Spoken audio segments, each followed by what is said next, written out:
Greetings, lovers of mysticism and the unknown. Welcome to the Incredible Stories channel. We are explorers of the unexplainable and unbelievable. Today, I will tell you an interesting story. Brew up some goodies and enjoy. It is alleged that during the Cold War, Project Montauk, a secret military experiment to develop psychological warfare techniques involving abducted children, was conducted on the eastern tip of Long Island. Project Montauk may be a treasure trove of little-known conspiracy theories. Time travel, teleportation, and mind control are all part and parcel of the story, and contact with aliens and the staged Apollo landing on the moon add color to an already wild theory. However, even after all of this and the fact that this story inspired Netflix to create the series Very Stranger Things, relatively few people have heard about the history of Project Montauk. So how is it that the project, which suggests that secret agencies of the U.S. military have turned a pair of military installations in the far corner of Long Island into a center for illegal, frightening paranormal research, has gone unnoticed? Perhaps it's because the story emerged from sources questionable even by conspiracy theory standards. But if the Montauk Project itself is fiction, and it certainly is, then the Central Intelligence Agency's actual documented history of disturbing experiments, such as those allegedly conducted at Montauk, means that the theory remains intriguing to the few who know about it. And given the high popularity of very strange things, perhaps the time when the Montauk Project will finally find itself in the spotlight is not far off. The Montauk Project narrative began in 1992 with a self-published book by Preston B. Nichols called The Montauk Project. Experiments in Time. Back in the mid-1980s, there were rumors that the U.S. military was conducting some kind of psychological warfare experiments on the eastern tip of Long Island, so Nichols' book added fuel to the fire. Both Military Camp Hero and Montauk Air Force Base were thought to be centers of this paranormal research. In the preface, Nichols says he wrote the book after recovering his memories of his work as a researcher on the project, and then details the inner workings of the facilities, procedures, advanced technology, and the many paranormal phenomena he allegedly witnessed. After the book was published, other people began to claim that they too had been involved in the illegal research carried out by the project, initiating the process of circular amplification, which is the basic mechanism of conspiracy theory. In terms of factual assertions, Nichols' book goes all in. Mind control and telepathy experiments, the discovery of space-time portals to other dimensions, contact with alien life, and the abduction of runaway children, all led by a U.S. military program funded by Nazi gold recovered during World War II. With all this piling up, unraveling it all is a daunting task, but luckily, we know where to start. The story of the Montauk Project intersects with a long-standing and rather famous conspiracy theory concerning the so-called Philadelphia experiment of 1943. According to the legend, during World War II, the U.S. military was trying to find a way to bypass Nazi radars by using electromagnetic fields. Various versions of the story say that the military successfully developed a method that made the U.S. Eldridge, which was stationed at the Philadelphia Navy Yard, not only invisible to radar, but completely invisible to the naked eye. Moreover, the ship was allegedly transported through a hole in space-time to Norfolk, Virginia, more than 300 kilometers away. When the Eldridge reappeared a few minutes later at the Philadelphia shipyard, some of the crew were literally melted into the ship's bulkheads or materialized inside out. And those who survived went insane from the disorientation they experienced while the ship was in the so-called hyperspace bubble, which existed outside of space-time. Almost all of the key details of this legend are refuted either by obvious chronological inconsistencies or by violations of the generally accepted laws of physics. Moreover, no two retellings of the Philadelphia experiment story are alike, and people who actually served on the Eldridge in 1943 completely refute this story.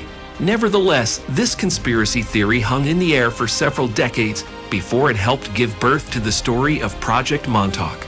In 1984, a creepy, forgotten B-movie, a low-budget commercial film that is neither art house nor pornographic, was made about the Philadelphia experiment under the very original title, The Philadelphia Experiment. When a 57-year-old man named Al Bilek saw the film in 1988, He claimed to have experienced an overwhelming sense of déjà vu, using therapy and newfangled psychological practices.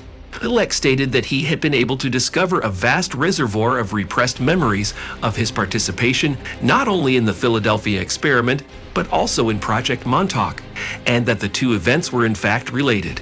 Assuming that his memory was erased by a CIA program called MK Ultra, codename for a secret US CIA program designed to find and study means to manipulate consciousness, such as for recruiting agents or for extracting information during interrogations, particularly through the use of psychotropic chemicals, to keep the program secret. Bilek stated that his real name was Edward Cameron, and that he and his brother Duncan Cameron were on the Eldridge in 1943 when they were in their 20s. Bilek told his story to an audience at the 1990 Mutual UFO Network conference, stating not only that the Philadelphia experiment was real, but that he and his brother were aboard the ship when it happened. He claimed that none other than Nikola Tesla himself had developed the equipment that caused the Eldridge to exit spacetime, and that it even opened a wormhole into the future that threw the two brothers into the heart of Camp Hero military camp in Montauk on August 12, 1983. At this point, Bilek's story becomes convoluted, but the gist of it is that he and his brother joined the Montauk Project, which grew out of the electromagnetic research of the Philadelphia experiment. Bilek claims that he became friends with Nichols in the 1970s, and that together they developed the Montauk chair, a mind-reading device that was a central component of the whole project and helps to understand the specifics of the supposed research. Preston Nichols details in his book the alleged work on the chair, claiming that it used electromagnetism to develop the psychic abilities of whoever sat in it. Duncan Cameron, by a surprising coincidence, possessed strong psychic abilities, including the ability to incarnate objects with his mind using this device. Fans of the series Very Stranger Things will certainly find this familiar. A similar device is used by the Harrowing 11, played by Millie Bobby Brown, to open a portal to a parallel alternate dimension called Upside Down. In the story of Project Montauk, Cameron and the other researchers of the project used the Montauk chair to open portals in spacetime. Nichols described another experiment in his book that is remarkably similar to remote vision, a paranormal concept that was actually investigated by the CIA and was also included in the series Very Strange Things. Nichols writes, "The first experiment was called the Seeing Eye, holding a strand of a person's hair or other suitable object in his hand.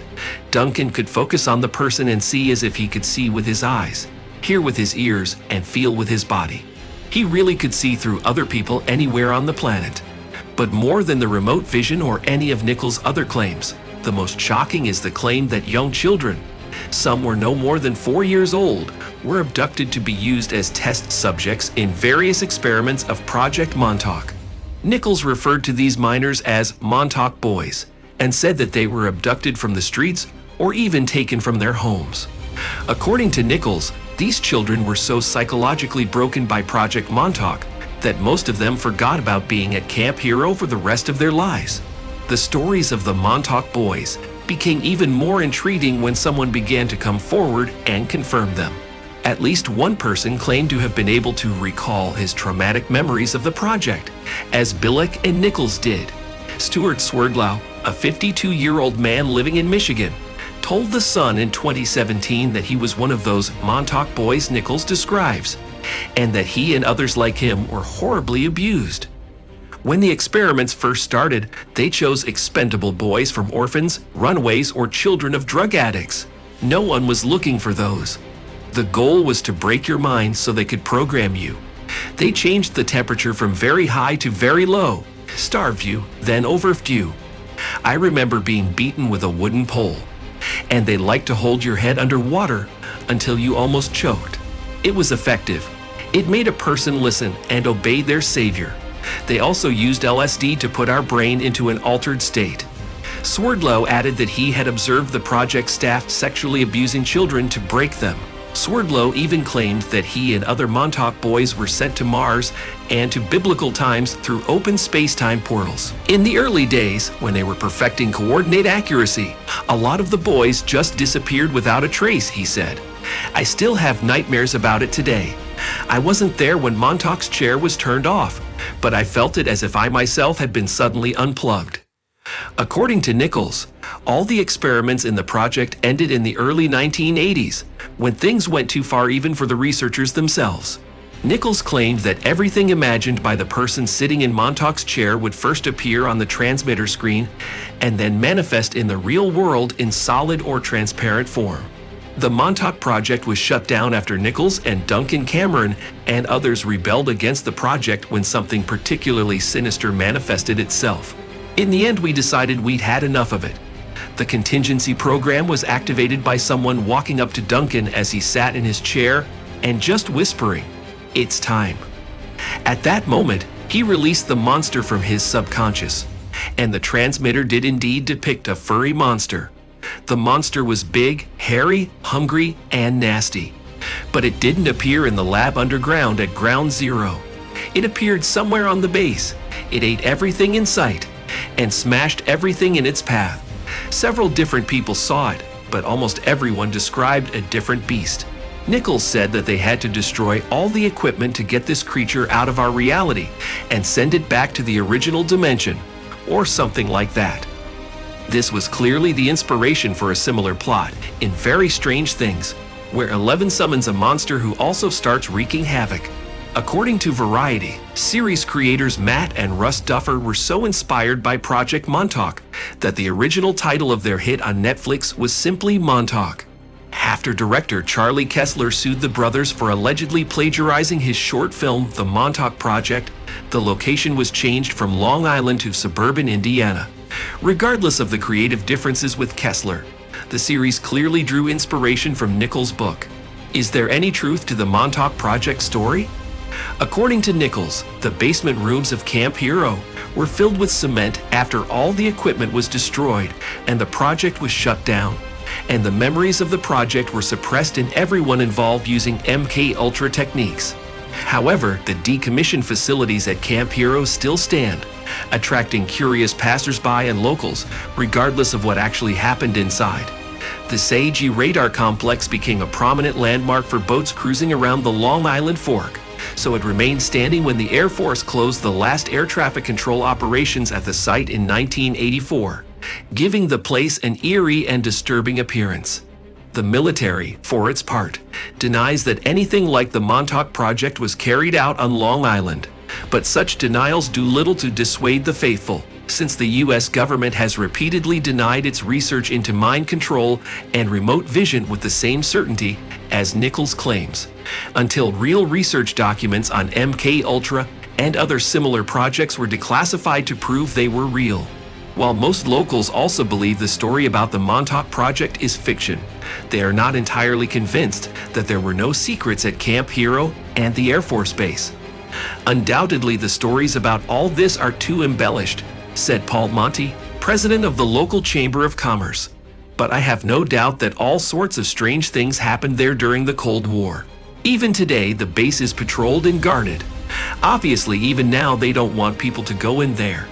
Director Christopher Garitano, whose documentary The Montauk Chronicles explores the history of the issue, thinks it's important to look at several precedents before completely writing off the story. The more I researched, the more I began to believe that it's not all that ridiculous, he said. We know full well that the military was interested in the paranormal. The Stargate Project, which began in 1978 and was later declassified, investigated whether psychics could perform remote vision and observe events at great distances. MK-Ultra used disenfranchised people, such as prisoners, and this is no longer a secret. So why does it seem incredible that orphans or runaway boys cannot be targeted? They are exactly the kind of subjects that are easy to take, and Montauk would be the perfect place. In winter, by the way, it looks like a ghost town. What did you think of it? Write in the comments. Be sure to get likes, subscribe to our channel, and check out other amazing stories.